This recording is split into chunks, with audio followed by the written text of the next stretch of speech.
The photograph appeared on Jinwook's phone at 2:47 a.m. Zara leaving her kindergarten, hand in hand with Amara, while a man with a professional camera crouched behind a parked car, capturing every angle. Jinwook's hands trembled as he zoomed in on the image his building security guard had just sent him. The man's face was partially hidden, but his equipment was expensive, military-grade telephoto lens. This wasn't some random parent taking school photos.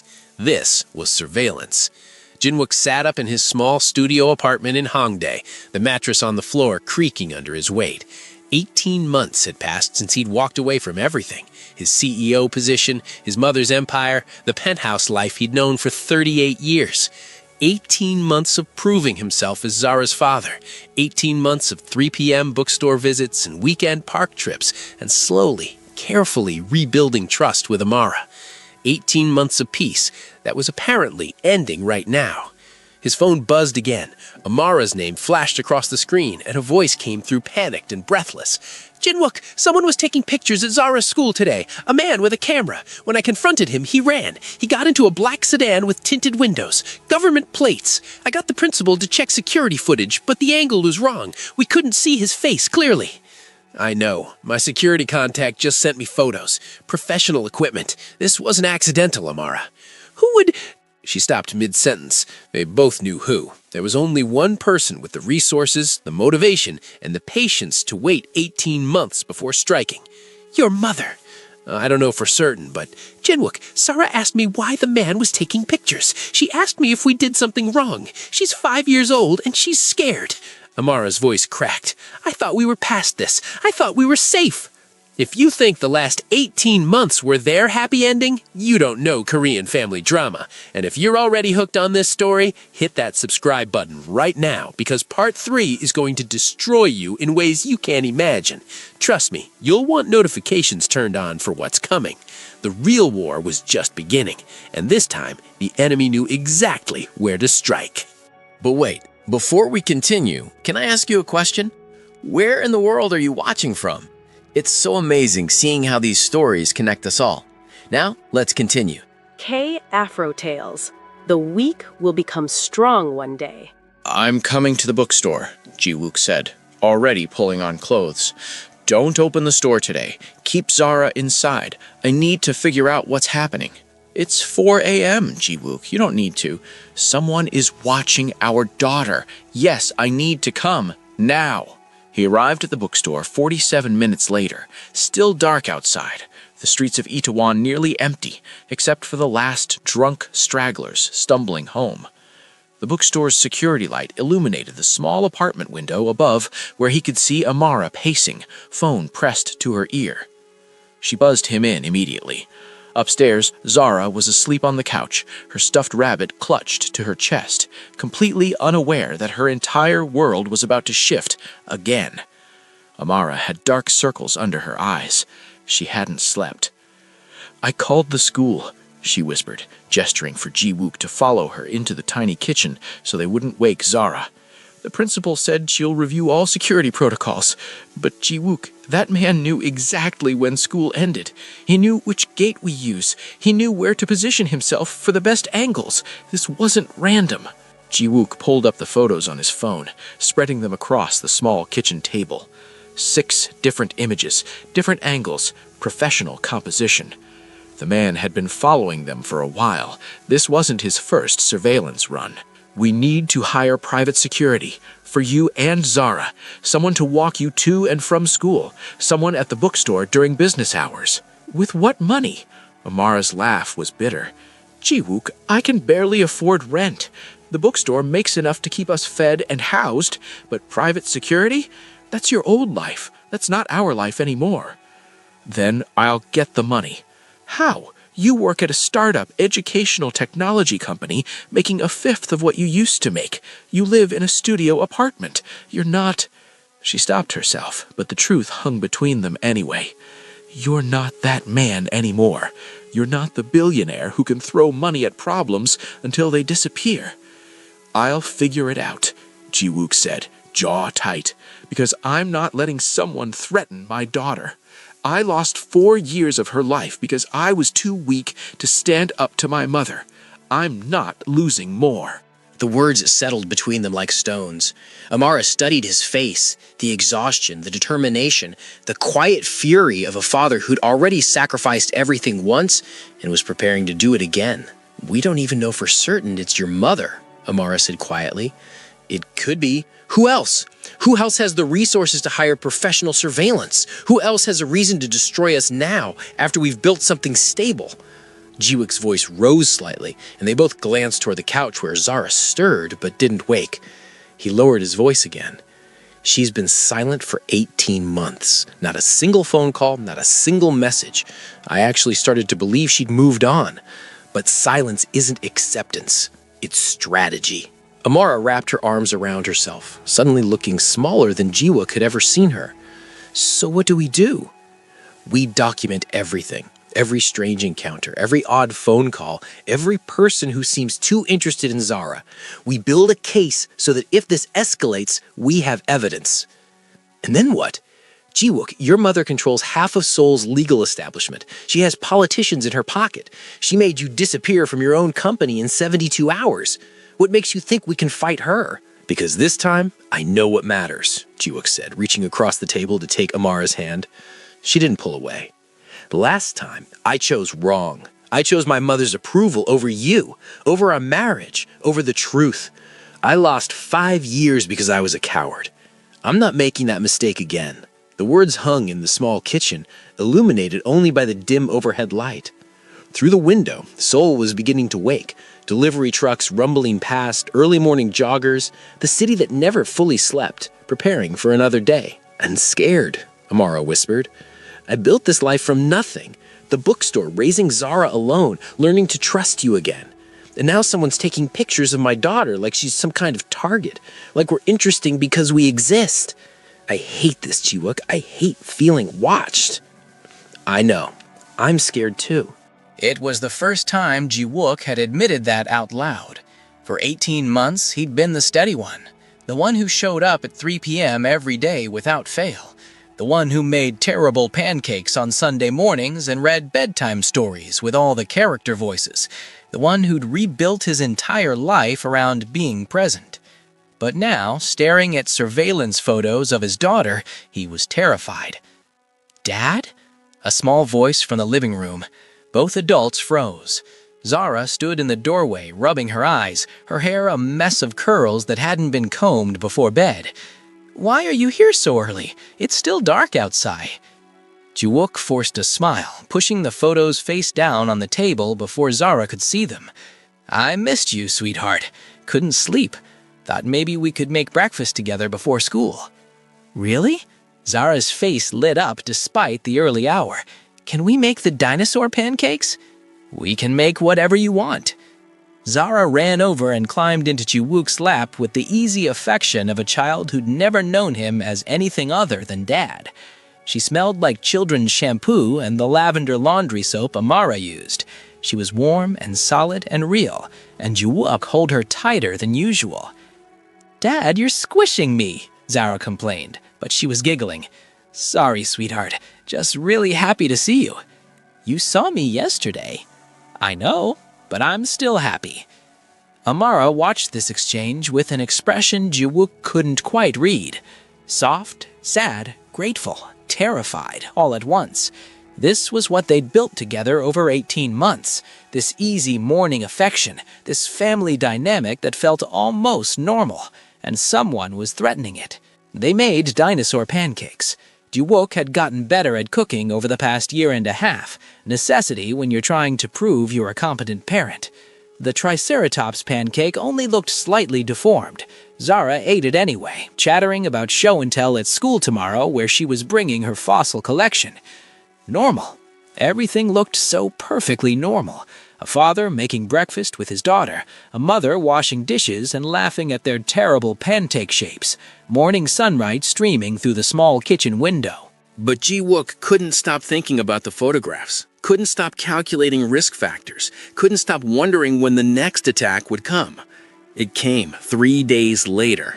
Jiwook was at work, his small office in a startup incubator in Gangnam, nothing like the top-floor executive suite he'd once occupied, when his phone rang. Unknown number, Seoul area code.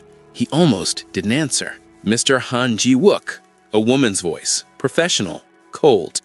This is Investigator Park Min-jung from Seoul Child Protective Services. I need to schedule a home visit regarding your daughter, Han Zara. Ji-wook's blood turned to ice. I'm sorry, what? We've received a concerning report about your daughter's living situation. Standard protocol requires us to investigate.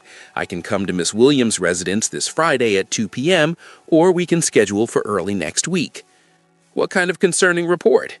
I'm not at liberty to discuss the details until we complete our investigation. Will Friday at 2 p.m. work, or should I schedule for another time? Who filed the report? That information is confidential. Will Friday work, Mr. Han? Ji-wook felt rage building in his chest, white-hot and dangerous. Friday's fine, but I want to know who's making accusations about my daughter. All reports are confidential to protect the reporter. I'll see you Friday at 2 p.m. Please ensure both parents are present. She hung up before Ji-wook could respond. He immediately called Amara. She answered on the first ring, already panicked because she'd received the same call 5 minutes earlier. Ji-wook, what's happening? Child Protective Services? Someone reported us? Reported what? Zara is loved and healthy and... I know. This is the next attack. First surveillance, now this. They're building a case. A case for what? Ji-wook didn't want to say it out loud. Didn't want to give the fear power by naming it. But Amara was smart. She already figured it out. They're trying to take her away, Amara whispered. They're going to say we're unfit parents, that our arrangement is unstable, that Zara needs a traditional family structure. Oh my God, Ji-wook, they're going to try to take my daughter.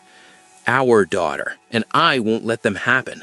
I swear to you, Amara, I won't let them take her.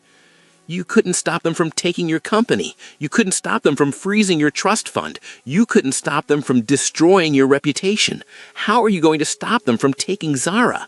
The question hung between them like a knife. True, devastating, unanswerable. Because Amara was right. Ji-wook had lost every battle against his mother so far. What made him think this time would be different? Because last time I fought alone, Ji-wook said quietly. This time I have you, and I have 18 months of evidence that I'm a good father. Every school pickup, every doctor's appointment, every parent-teacher conference. I've been there, Amara. I've documented everything. Let them investigate. They'll find a father who shows up. And they'll find an unmarried couple living separately with an unconventional custody arrangement. They'll find a foreign mother with a bookstore that barely breaks even. They'll find a father who went from billionaire to middle class in 72 hours. Ji-wook, they won't see what we've built. They'll see vulnerability. She was right. God help him, she was right. The home visit happened exactly as scheduled, Friday at 2 p.m. Investigator Park Min-jung arrived with a clipboard, a professional smile that didn't reach her eyes, and questions designed to sound casual but felt like traps. She interviewed Amara first, while Ji-wook waited downstairs in the bookstore, trying not to pace. 47 minutes. That's how long she kept Amara upstairs. When Amara finally came down, her face was pale and her hands were shaking. "Your turn," was all she said. Ji-wook climbed the stairs to the small apartment above the bookstore, where Investigator Park sat on the couch with her clipboard, looking perfectly comfortable in their home like a predator who'd already decided on its prey. "Mr. Han, thank you for meeting with me. Just a few routine questions about your daughter's care," she smiled. It was the kind of smile that said nothing was routine about this. "First, can you tell me about your current living situation? I live in a studio apartment in Hongdae. Zara stays with me 3 nights a week, Tuesday, Thursday, and every other weekend. And why don't you live together as a family? Amara and I aren't married, but you were married. You divorced 5 years ago, and then you discovered you had a daughter. Most parents in that situation would remarry for the child's stability." The question was loaded, implying that their arrangement was selfish, unstable, not in Zara's best interest. "We're focused on being good co-parents. Marriage isn't required for that. But wouldn't a traditional family structure be better for Zara? 2 parents, 1 home, stability? Zara has 2 parents who love her. She has stability. She has routine. She's thriving. Investigator Park wrote something on her clipboard. Ji-wook couldn't see what. Tell me about your employment, Mr. Han. You were CEO of Han Star Technologies. Now you work at a startup making considerably less money. That's quite a change. I chose my daughter over my career. I'd make the same choice again. And you don't resent her for that? The question hit like a physical blow. No, never. Children are perceptive, Mr. Han. They sense when parents are unhappy, when parents have given up dreams because of them. I didn't give up anything that mattered. I gained everything that matters. More notes on the clipboard. Ji-wook wanted to grab it and read exactly what she was writing, what accusations she was making, what case she was building. Tell me about Miss Williams, Investigator Park said, switching topics so quickly Ji-wook almost missed the transition. She's not Korean. Does that create cultural challenges for Zara? Zara is learning about both her heritages. She's bilingual. She understands both cultures. This is a strength, not a weakness. But Korean society can be difficult for mixed-race children. They face discrimination, bullying. Wouldn't Zara be better off in a more traditional Korean household where she fits in? There it was, the knife sliding between his ribs. The real argument, not that Ji-wook and Amara were bad parents, but that they were the wrong kind of parents. That Zara would be better off with someone else, someone more traditionally Korean, someone with more money, someone like Ji-wook's mother. Zara is thriving exactly where she is, Ji-wook said, fighting to keep his voice level. She's happy, healthy, loved, and doing well in school. Everything you're suggesting is based on assumptions about what might happen, not what's actually happening. I'm just exploring all angles, Mr. Han, ensuring Zara's best interests are protected. Investigator Park stood, smoothing her skirt. Thank you for your time. I'll be submitting my report to the department next week. You'll be notified of our findings. She left. Ji-wook stood in the middle of the small living room, hands clenched into fists, breathing hard. Downstairs, he could hear her professional goodbyes to Amara, the door chiming as she left. Then silence. Amara appeared in the doorway. That was bad, wasn't it? Yes, she's going to recommend removal. I don't know. Ji-wook, I've been through interrogations before. 5 years ago, your mother's lawyers questioned me for 6 hours about corporate espionage I didn't commit. This was worse. Every question was designed to make me look unstable, wrong, insufficient.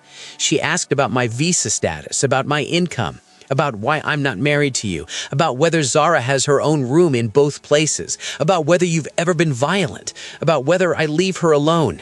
She wasn't investigating, she was building a case to remove Zara from my custody. From our custody, Ji-wook corrected, and I won't let that happen. How? How will you stop them? Ji-wook had no answer, because he'd asked himself the same question 20 times in the last hour and come up blank every time. How do you fight a system designed to protect children when that system has been weaponized against you? How do you prove you're a good parent when every answer can be twisted into evidence of inadequacy? We'll figure it out, he said, together. But even as he said it, he wasn't sure he believed it. That night, after Zara was asleep, after Amara had cried herself into exhausted silence, Ji-wook sat alone in the bookstore, surrounded by children's books, and tried to think, tried to find a strategy that would save them, tried to see the path forward that his brilliant Stanford education and business expertise had supposedly prepared him for. His phone buzzed. Text message from an unknown number. Your mother is not behind the CPS investigation. Someone else is. Someone closer than you think. If you want to know who, meet me at Namsan Tower tomorrow at noon. Come alone. Ji-wook stared at the message for a full minute. It was obviously a trap. Obviously. But it was also information he desperately needed. Because if his mother wasn't behind this, then who was? Who else would want to destroy them? He texted back, "Who is this?" No response. Ji-wook looked at the message again, read it 5 times, 6, tried to find the angle, the trap, the manipulation, and realized he had no choice. If there was even a chance of finding out who was really attacking them, he had to take it. He'd go to Namsan Tower tomorrow. He'd walk into whatever trap was waiting, because that's what fathers do. They walk into traps if it means protecting their children, even when they know better, even when they're terrified, even when every instinct says this will end badly. Ji-wook stood, turned off the bookstore lights, and climbed the stairs to where Amara had finally fallen asleep on the couch, still dressed, too exhausted to make it to bed. He covered her with a blanket, checked on Zara sleeping peacefully in her room, and made a decision. Tomorrow at noon, he'd find out who was really trying to destroy his family, and then, God help him, he'd figure out how to fight back. But first, he needed to make it through tonight, through the fear, through the uncertainty, through the terrible knowledge that somewhere out there, someone was building a case to take his daughter away, and he had no idea how to stop them. Ji-wook sat on the floor beside Zara's bed, watching his daughter sleep. She looked so peaceful, so innocent, completely unaware that adults were playing games with her future, completely trusting that her parents would protect her. That trust terrified him more than anything, because what if he couldn't? What if, despite everything he sacrificed, despite 18 months of showing up, despite choosing her over everything else, what if it wasn't enough? "I won't let them take you," he whispered to his sleeping daughter. "I promise. I don't know how yet, but I'll figure it out. I'll protect you, no matter what it costs." Zara stirred in her sleep, reaching out instinctively. Ji-wook took her small hand in his larger one, held it gently, and made a silent vow that he'd keep this promise even if it destroyed him. Because some things are worth losing everything for, and his daughter was the first thing on that list. Want to see what happens at Namsan Tower? Hit that like button if you're invested in this family's survival, because the next part of this story is going to test everything they've built. The next morning, Ji-wook kissed Zara goodbye at 7 a.m., told Amara he had a work meeting, and hated himself for the lie. But he couldn't tell her about the mysterious text message, couldn't tell her he was walking into a potential trap, because Amara would either try to stop him or insist on coming, and he needed to face whatever was waiting alone. Namsan Tower loomed above Seoul like a sentinel. Ji-wook arrived at 11:45, 20 minutes early, scanning the crowds of tourists and couples taking photos, looking for whoever had sent that message, looking for the trap he knew was coming. At exactly noon, a woman approached him, mid-30s, expensive suit, familiar face that he couldn't quite place until she spoke. "Hello, Ji-wook. It's been a while." And then he remembered Kang Unji, his former fiancée, the woman he'd left at the altar 18 months ago when he discovered Zara, the woman whose family's semiconductor company had lost billions when their merger collapsed, the woman who had every reason to hate him. "What are you doing here?" Ji-wook asked, already knowing the answer wouldn't be good. "I sent you the message because I thought you deserved to know the truth before everything falls apart." Unji smiled, and it wasn't friendly. It was victorious. "Your mother isn't behind the CPS investigation. I am." The world tilted. Ji-wook grabbed the railing of the observation deck to steady himself. "You? Why? I thought you'd moved on. You thought wrong." Unji's voice was sharp as broken glass. "You humiliated me, Ji-wook. Canceled our wedding 48 hours before the ceremony. Made me a laughingstock. Do you know what that did to me? To my family? To our company's reputation? We lost the merger, lost billions. My father still won't speak to me because he blames me for not keeping you interested enough to follow through." "That's not," Ji-wook stopped, because there was no point arguing.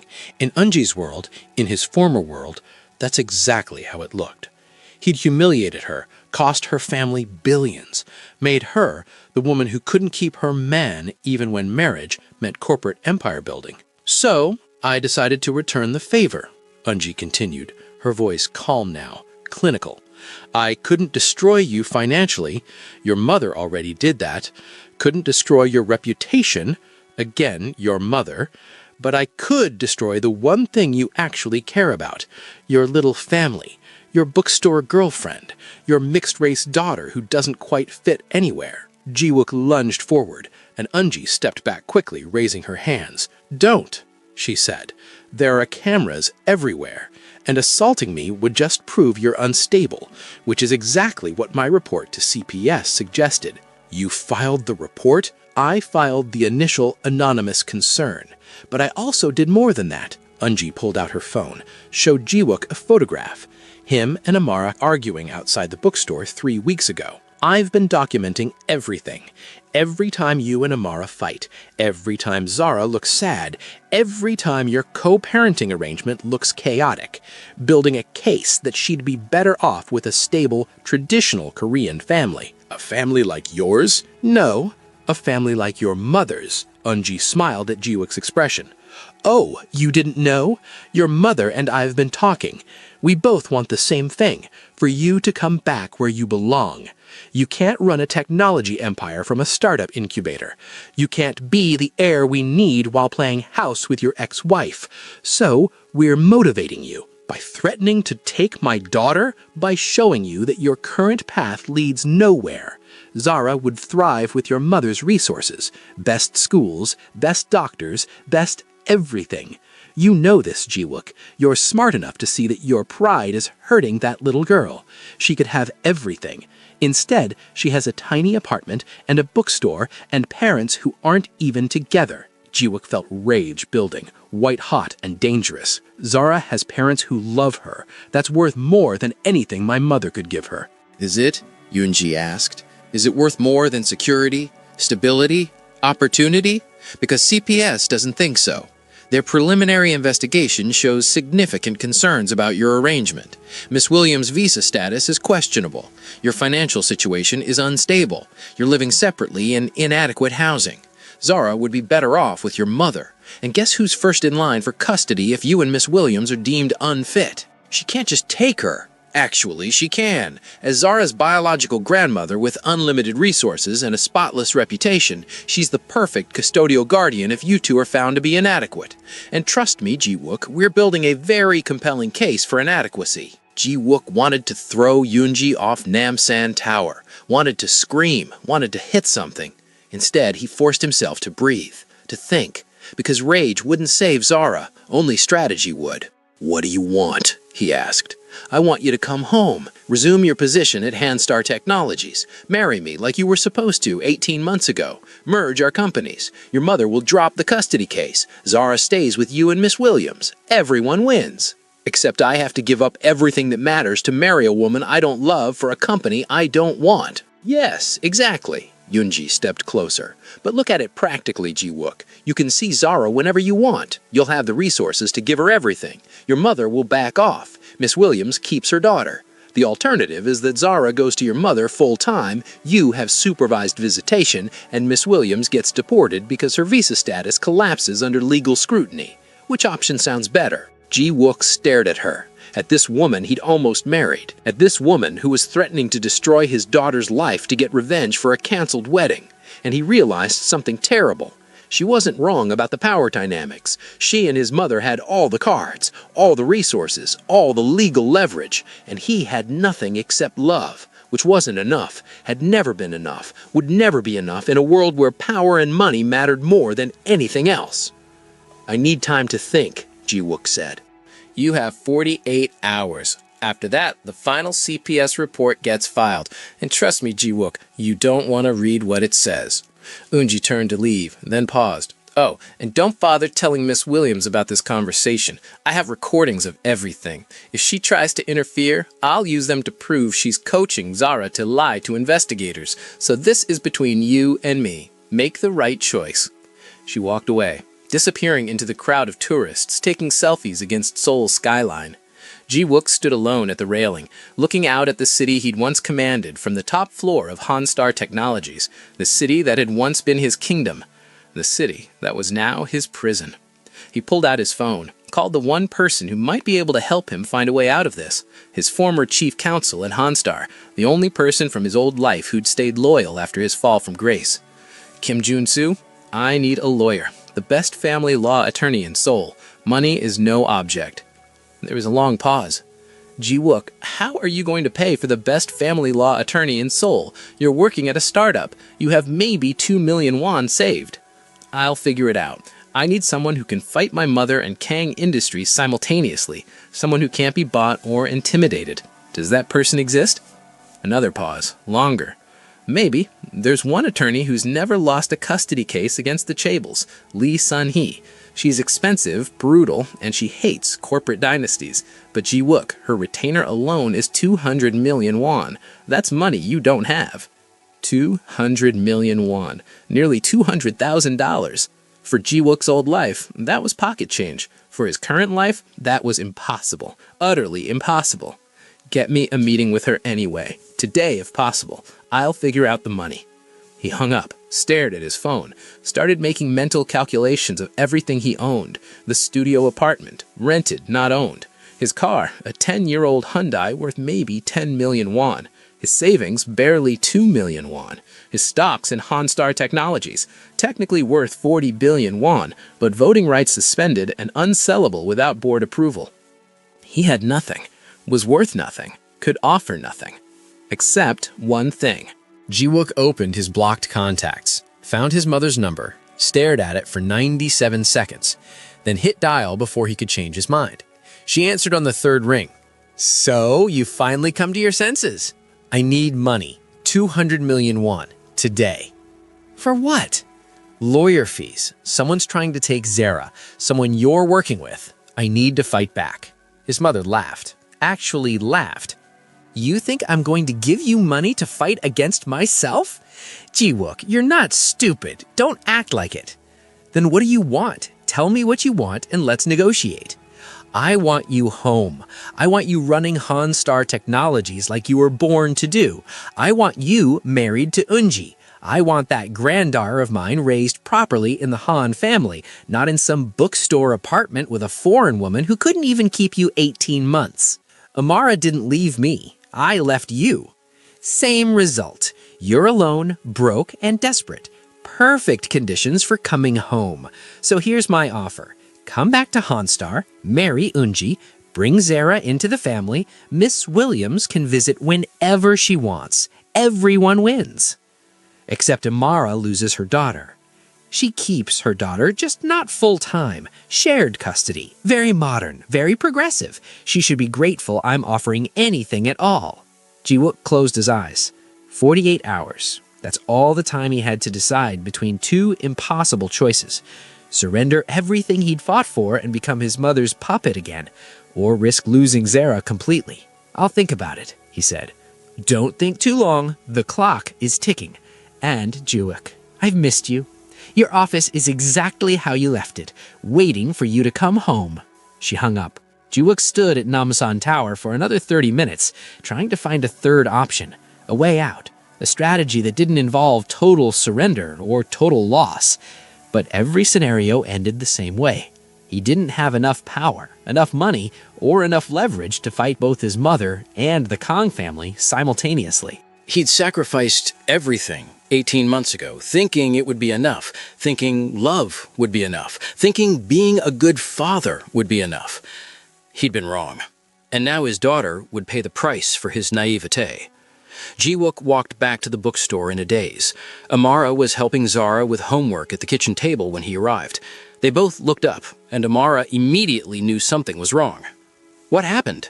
Nothing. Work meeting ran long. You're lying. Amara stood, walked over, grabbed his face between her hands the way she used to when they were married. What happened, Ji-wook? Tell me. He wanted to. God, he wanted to tell her everything. About Unji, about his mother, about the impossible choice, about the 48-hour deadline. But Unji's warning echoed in his mind. If Amara interfered, it would be used against her. Against them. I can't, he said. Not yet. Just trust me. Can you do that? Dad, are you sad? Zara's small voice from the kitchen table. You look like Emma always does when she's sad, but pretending not to be. Ji-wook forced a smile. No, sweetheart, just tired. Long day at work. That's what Emma always says, too. Out of the mouths of 5-year-olds. Wisdom and observation that cut straight through adult lies. Ji-wook sat down at the table next to Zara, pulling her homework over to look at her math problems. Simple addition. 2 plus 3 equals 5. 4 plus 1 equals 5. Problems with clear answers. Problems you could solve if you just followed the rules. He wished his life was that simple. That night, after Zara was asleep, after Amara had given up trying to get him to talk, Ji-wook sat alone in the bookstore again. His phone buzzed. Attorney Lee Sun-hee could meet him tomorrow at 9 a.m., her office in Gangnam. He should bring all documentation regarding custody arrangements, CPS investigation, and financial statements. He should also bring her 200 million won retainer. Ji-wook laughed. It came out bitter and broken. Where was he supposed to get 200 million won in 36 hours? Rob a bank? Win the lottery? Sell his soul? Wait, that last option wasn't actually a joke. Ji-wook pulled out his phone again. This time, he called his former assistant from Honstar Technologies, the woman who'd organized his calendar, his meetings, his entire life for 8 years before he walked away. Ji-wook? She sounded surprised. I didn't think I'd hear from you again. I need a favor. I need you to schedule a meeting with my mother. Tomorrow morning, early, before my 9 a.m. appointment. Ji-wook, your mother doesn't want to meet with you unless you're ready to come back to the company. Tell her I'm ready to negotiate terms. Tell her I'm ready to discuss the family reunion she wants. Tell her whatever you need to tell her to get me that meeting. Silence. Then, are you serious? Are you actually considering going back? I'm considering all options. Can you set up the meeting? I'll try, but Ji-wook, are you sure about this? You left for a reason. You chose your daughter over everything. Don't let them make you regret that choice. It's too late for that. Just get me the meeting. He hung up, stared at his phone, wondered when he'd become the kind of man who considered surrendering to his mother just to afford a lawyer, wondered when desperation had become his default state, wondered if this was what losing looked like. Not a dramatic defeat, but a slow erosion of principles until you couldn't remember why you'd fought in the first place. Ji-wook opened his photo album, found pictures from the last 18 months, Zara's 5th birthday party at the bookstore, her first day of kindergarten, Christmas morning when she'd woken them both up at 5 a.m. because she was too excited about presents. Ordinary moments that had felt extraordinary because he'd almost missed them entirely. He couldn't lose this, couldn't lose her, couldn't go back to being the man who only saw his daughter on scheduled, supervised visits while his mother controlled every aspect of her life. But he also couldn't afford to fight, which left him with exactly one option: surrender, again, like he always did. Because at the end of the day, Han Ji-wook was still his mother's son, still the obedient heir who'd been trained from birth to choose duty over desire, obligation over love, family empire over personal happiness. He'd rebelled once, 18 months ago, and now he was learning the price of rebellion. You can choose freedom, but you can't afford to keep it. His phone buzzed. Message from his former assistant. Meeting confirmed. Tomorrow, 7 a.m., your mother's residence. She says come prepared to discuss specifics. Ji-wook read the message 3 times. This was really happening. He was really considering this. After everything he'd sacrificed, after 18 months of rebuilding his life around being present for Zara, after swearing he'd never let his mother control him again, here he was, crawling back. Because what else could he do? Let Zara be taken? Let his mother win custody and raise his daughter the way she'd raised him, with expectations, pressure, and love that looked more like ownership than affection? Watch Amara get deported while he lost his daughter to the very woman who'd destroyed their marriage? No, better to surrender on his own terms. Better to negotiate from inside the system than fight hopelessly from outside. Better to have some control over Zara's future than none at all. Ji-wook stood up, walked upstairs, found Amara still awake, staring at the ceiling, unable to sleep. I have meetings tomorrow, he said quietly, early. I might not be able to do afternoon pickup at school. Can you handle it? Of course, but Ji-wook, I love you, he said it, suddenly, unexpectedly, desperately.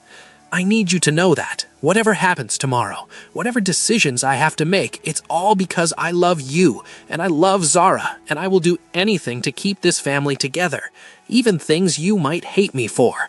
Do you understand? Amara sat up, eyes wide. What are you going to do? What I have to. What I should have done 18 months ago before I let pride convince me I could fight the world with nothing but love and determination. I was wrong, Amara. Love isn't enough. It's never been enough, and I'm tired of pretending it is. Ji-wook, you're scaring me. Good. You should be scared, because tomorrow everything changes, and I need you to trust that I'm making the best choice I can with impossible options. Tell me what's happening, please. I can't. Not yet. Just take care of Zara and remember that everything I do for her, for us, for this family we built from the ruins of everything else. He kissed her forehead, left before she could ask more questions, went back to his studio apartment alone and spent the rest of the night staring at the ceiling, counting down the hours until 7 a.m. when he'd walk into his mother's house and surrender everything he'd fought for. Because sometimes fighting isn't brave, sometimes it's stupid, sometimes the smart move, the adult move, the move that actually protects the people you love, is surrender. And Han Ji-wook had finally learned to be smart instead of brave.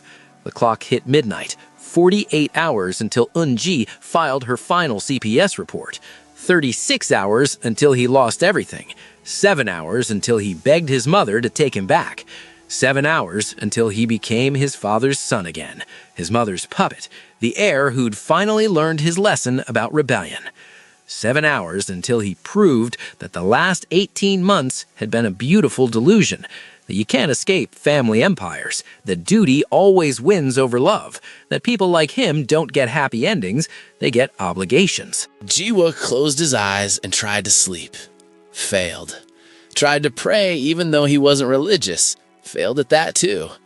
Settled for lying in the dark, counting breaths, waiting for morning, and wondering if this was how every tragic hero felt in the moment before their final, inevitable surrender. At 6:45 a.m., he showered, put on his best suit, 2 years old now, slightly outdated but still respectable, looked at himself in the mirror and saw his father staring back. The same resignation, the same defeat disguised as pragmatism. The same understanding that in the war between heart and empire, empire always wins. At 7 a.m. exactly, Han Ji-wook rang his mother's doorbell for the first time in 18 months.